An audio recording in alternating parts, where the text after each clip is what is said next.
Listen. Vintage Vega.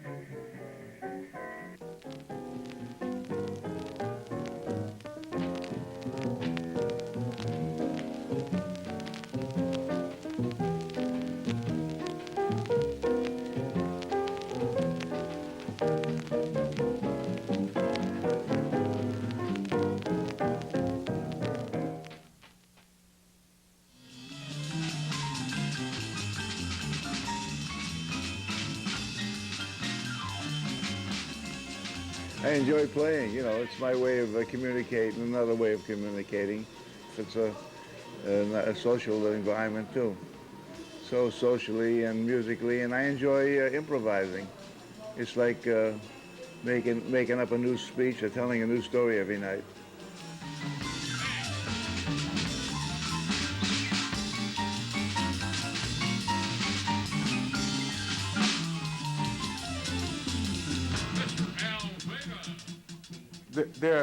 I think there are a number of musicians who, when you think of the Boston music scene, have been a presence on the scene for so long that you always think of those folks. Ray Santisi is a name that comes to mind. Al Vega, of course, is another name that comes to mind. They've just always been a presence on the music scene.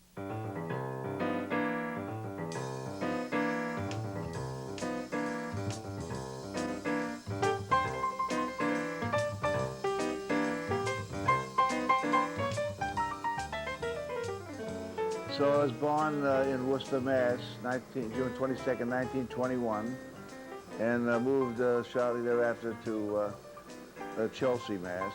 Well, I took classical music lessons from age of 5, and when I got in high school, I was about ready to getting tired of just playing with the written page. I took a few popular lessons, and next thing I know, I was working in dance bands. So I was playing places like the Wells Beach Casino and Old Orchard Beach and Revere Beach, and they all had ballrooms.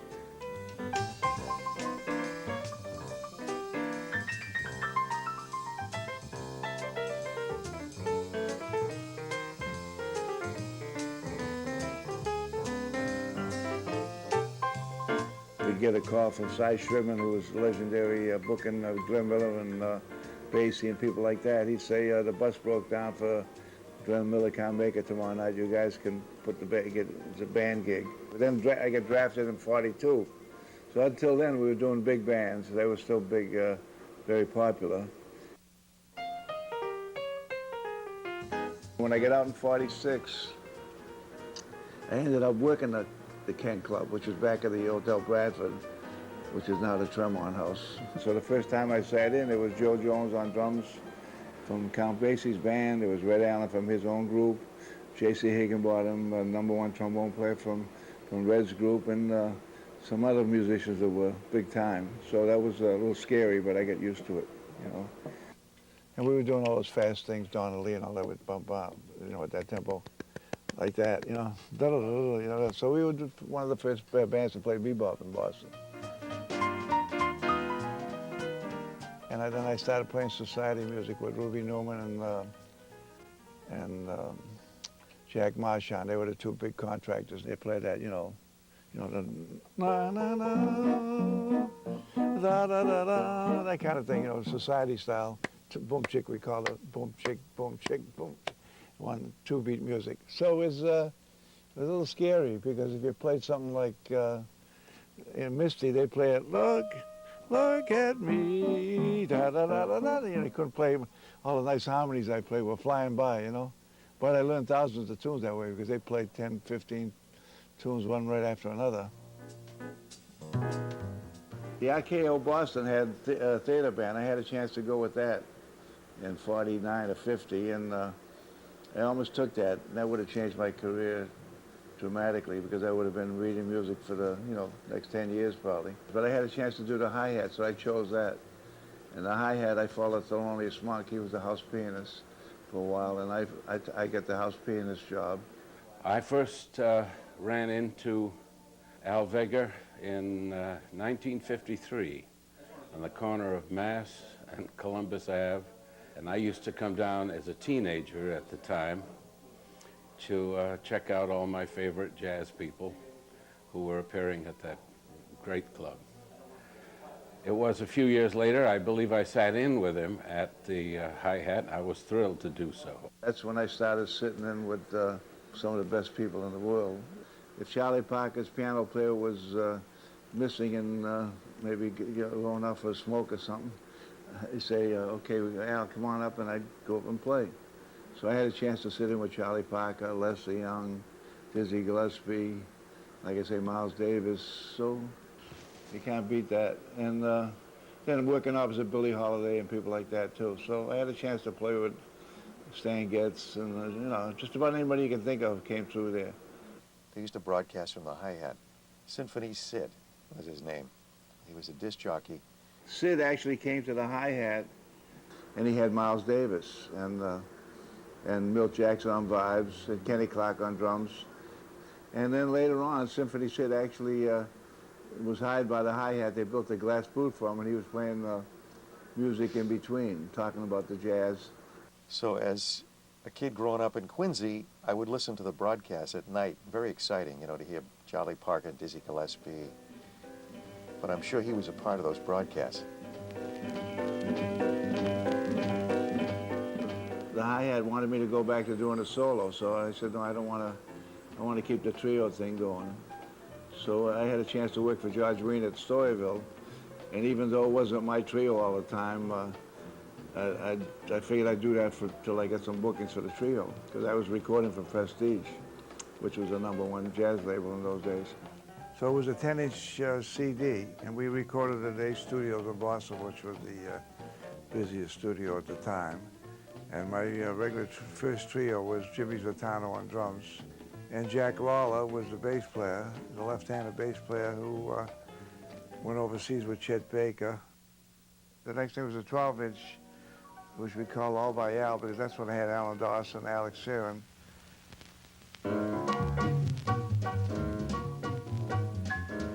And then finally, I started working places like the 123 Lounge 7 nights a week for 3 years.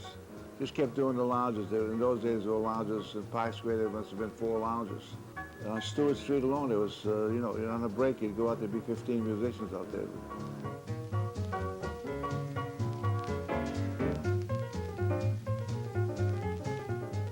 Then in '61, I went to Lennys on the Turnpike.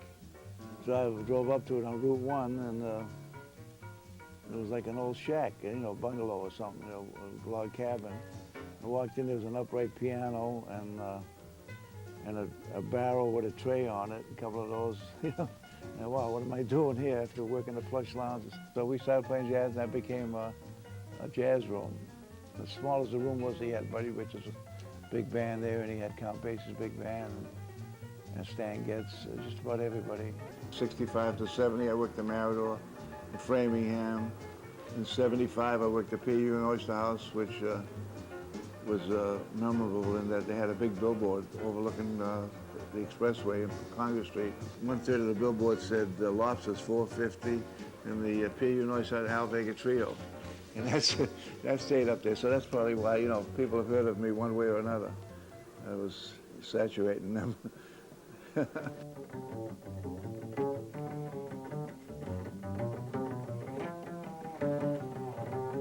We played together for, you know, on and off for 20 years. I first started playing with him at the Logan Airport Hilton in 1981. We played 6 nights a week, which, you know, you don't get very many gigs 6 nights a week these days. It was an amazing learning experience for a young, inexperienced bass player like me. For the first year or so, it was wonderful vocalist Karen Cameron 5 nights, and then one night he would have what he called his talent showcase, where he'd have singers and instrumentalists who were students of his come in and sit in with the band, and he would hire an instrumentalist. Some of the singers who are around today, you know, started out there, like Rebecca Paris used to come in and sing with him regularly, Donna Byrne, and they went on to have major careers. Al welcomed me in and as a wonderful friend and gave me the opportunity as a soloist for the first time. The first time I ever sang as a soloist, as a jazz singer or as a pop stylist was with Al at the airport. It's about having a place to go, you know. That's what I find, people come in the club every week, they're looking for a place, they don't know what to do, and there's just not enough opportunity for them. So I was able to provide opportunity for Oh, I think Al, with his vocal showcase, is a direct teacher outside the classroom. Just the fact that he shows that, look, there is proof that perhaps you can survive as a musician playing music here in Boston. It started a nice thing, kind of a nice chain reaction. I started working with Al and got word from other musicians that were there and other singers that were there, and started to work quite a bit out of that first experience with Al.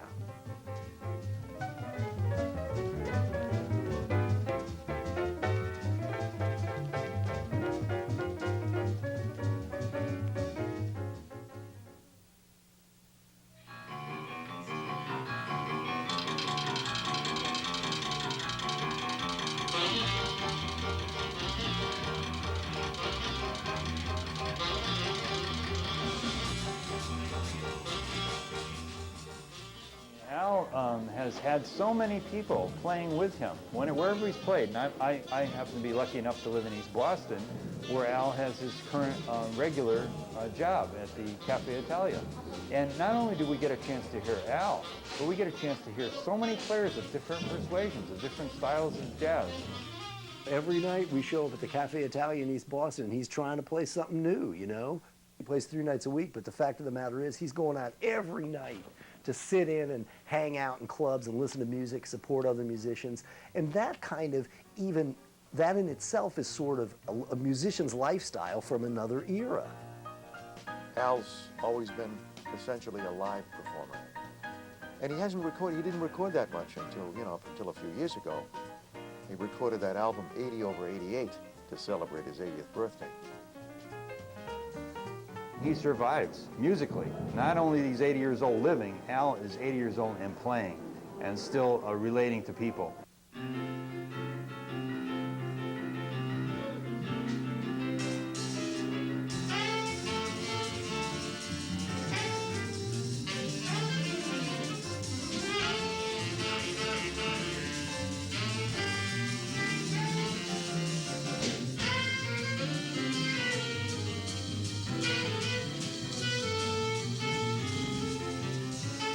It's an honor to be able to, contribute in a little way to that concert, which celebrates the, jazz tradition and the contributions that people specifically from New England and the Boston area have, made to that tradition, and to play a concert, in honor of jazz legends who I've been listening to on record for, 30 years, for instance, Sonny Stitt and Serge Shaloff, with great musicians like Dick Johnson and Greg Abate and Al Vega, was amazing. Definitely, it's important to have some local-based musicians that, people can talk about and give them something to hook onto. And like we're in the Cafe Italia in East Boston now, a lot of young people have moved into East Boston. And they come in, they're probably hearing jazz for the first time, and they realize that it's something that they can enjoy and get clap their hands to, tap their foot to, or even dance to. I had a chance to talk to musician educator Bill Lowe, and he pointed out something to me. He said, sometimes we forget when we think about the Boston jazz scene, and we think about all the musicians who have left Boston and gone on to make their name in New York or LA or in other cities. Bill pointed out, that means that there's been a thriving jazz scene here all along. Al Vega, by staying here in Boston, becomes a part of that nurturing community, that environment that teaches other musicians, that encourages other musicians. The young musicians Al is especially interested in developing, as he is young baseball players, Little League, Babe Ruth League. I think that's a carryover, to what Al feels that he likes to do best is nurture young people along, whether it's baseball or playing music.